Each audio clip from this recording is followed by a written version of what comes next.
Hello friends, आज का हमारा ये video Icom first year students के लिए है। दोस्तों, हम लोग जानते हैं कि ट्रांजैक्शंस का अकाउंटिंग करने के लिए अकाउंट्स को डेबिट और क्रेडिट किया जाता है और डेबिट और क्रेडिट करने के अपने नियम होते हैं। तो चलिए आज जानते हैं कि डेबिट तथा क्रेडिट करने के क्या नियम हैं। Rules of debit and credit. दोस्तों, खातों को डेबिट और क्रेडिट करने की दो पद्धतियां हैं। एक है इंग्लिश सिस्टम और दूसरा है अमेरिकन सिस्टम।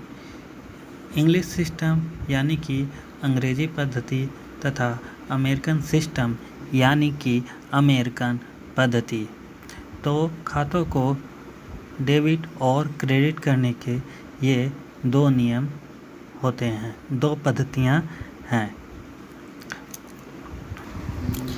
आज के अपने इस वीडियो में मैं अमित गुप्ता आप लोगों को इंग्लिश सिस्टम के बारे में जानकारी दूंगा। दोस्तों, वीडियो में आगे बढ़ने से पहले चलिए कुछ बातों की जानकारी हासिल करते हैं। आइए जानते हैं अकाउंट्स क्या होता है। Meaning of account. खाता वह विवरण है जिसमें किसी पक्ष से संबंधित समस्त लेन देनों को लिखा जाता है। यानी कि खाता एक ऐसा विवरण है जिसमें किसी पार्टी से रिलेटेड सारे ट्रांजैक्शन को लिखा जाता है। ये लेन देन व्यक्ति, वस्तु एवं आय व्यय से संबंधित हो सकते हैं। यह खाते पुस्तपालक यानी कि बुक कीपर के द्वारा लेन देनों को लिखने के लिए खोले जाते हैं। तो ये खाते कौन ओपन करता है, कौन बनाता है? तो बुक कीपर बनाता है। और क्यों बनाता है? लेन देनों को लिखने के लिए बनाता है। ठीक है, तो ये हुआ कि अकाउंट्स क्या है।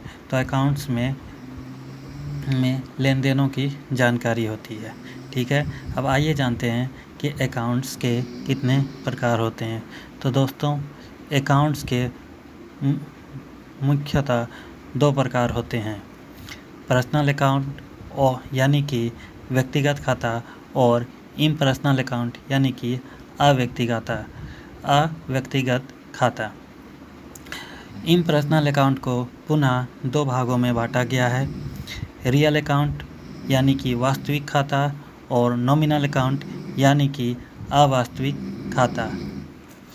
अकाउंट्स को हम इस चार्ट के माध्यम से भलीभांति समझ सकते हैं।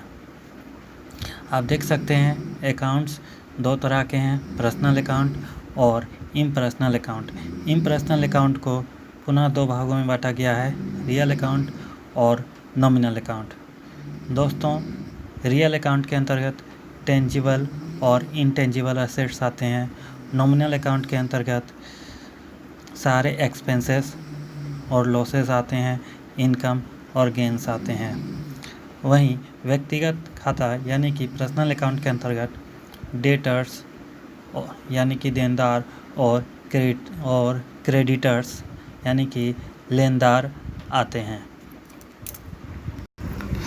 दोस्तों, हम लोगों ने जाना अकाउंट्स क्या होता है, फिर हमने पढ़ा कि अकाउंट्स कितने तरह के होते हैं और अब हम लोग जानेंगे कि प्रत्येक तरह के अकाउंट्स के लिए क्या रूल्स हैं उनकी एंट्री करने के लिए।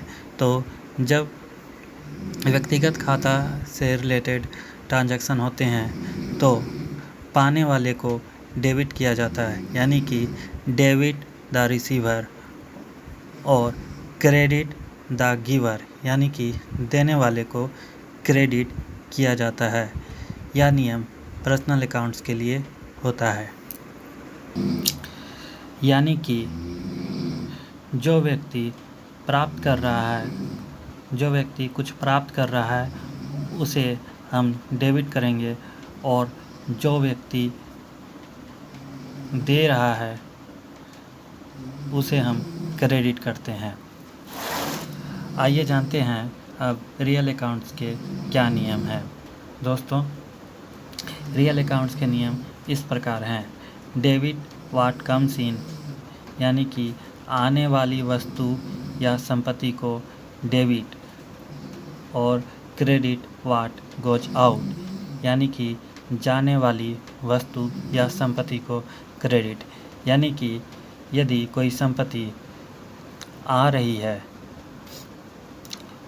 हमारे बिजनेस में कोई संपत्ति आ रही है तो उसे हम डेबिट करेंगे, यानी कि यदि किसी संपत्ति को हम खरीद रहे हैं तो उसे हम डेबिट करते हैं, और यदि कोई संपत्ति हमारा व्यापार से जा रही है, बाहर जा रहा है, तो उसे हम क्रेडिट करेंगे।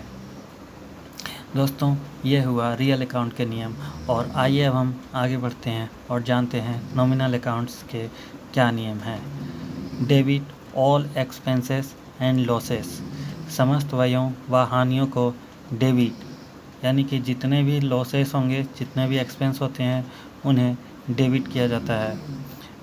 और credit all incomes and gains, यानी कि समस्त आयों व लाभों को क्रेडिट किया जाता है, यानी कि बिजनेस में जितने भी आय होंगे, लाभ होगा, उन सब को हम क्रेडिट करते हैं।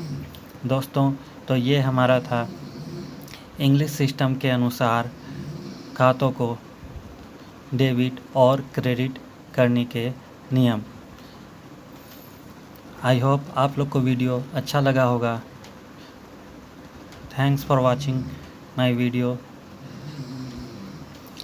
बाय, और मिलते हैं नेक्स्ट वीडियो में।